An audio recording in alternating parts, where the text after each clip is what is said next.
नांदेडमध्ये पावसाचा हाहाकार पाहायला मिळाला होता।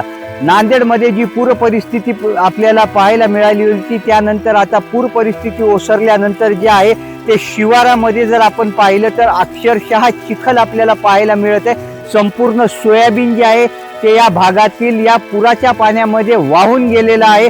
नांदेडमध्ये जे मोठ्या प्रमाणात जे आहे ते शेती पिकांचं नुकसान झालेलं आहे। अशातच शेतामध्ये जे बोर लावला होता, इथे कुठलंच यंत्र जे आहे इलेक्ट्रिकचं यंत्र या शेतामध्ये लावलेलं नसल्याचं आपल्याला पाहायला मिळत असताना जे आहे ते या ठिकाणच्या शेतामध्ये बोर जो आहे तो पूर्ण ओव्हरफ्लो झालेला आहे। भूगर्भात जे पाणी आहे त्या बोरच्या माध्यमातून हे बाहेर सगळं पडत आहे। नांदेड जिल्ह्यात जो पाऊस झालेला आहे त्याची सरासरी जी आहे दरवर्षीची असते ती 891 इतकी असते, मात्र या वेळेला जे आहे ते सरासरीपेक्षा दुप्पट पाऊस जो आहे तो या ठिकाणी झालेला आहे। जवळपास 1000च्या वर या वेळेला जे आहे ते पावसाची नोंद या ठिकाणी झालेली आहे। त्यामुळे शेतकऱ्यांसमोर जो आहे तो मोठा प्रश्न आता उपस्थित राहिलेला आहे। आपल्या शेतात जे नुकसान झालेले आहे त्याची मदत कधी मिळणार आहे? जवळपास 6500 हेक्टरांच्या वर जे आहे ते नुकसान या ठिकाणी झालेलं आहे। त्यामुळे शेतकऱ्यांसमोर आता दिवाळी कशी साजरी करायची हा मोठा प्रश्न उपस्थित झालेला आहे। अभिषेक एकबोटे, एबीपी माझा,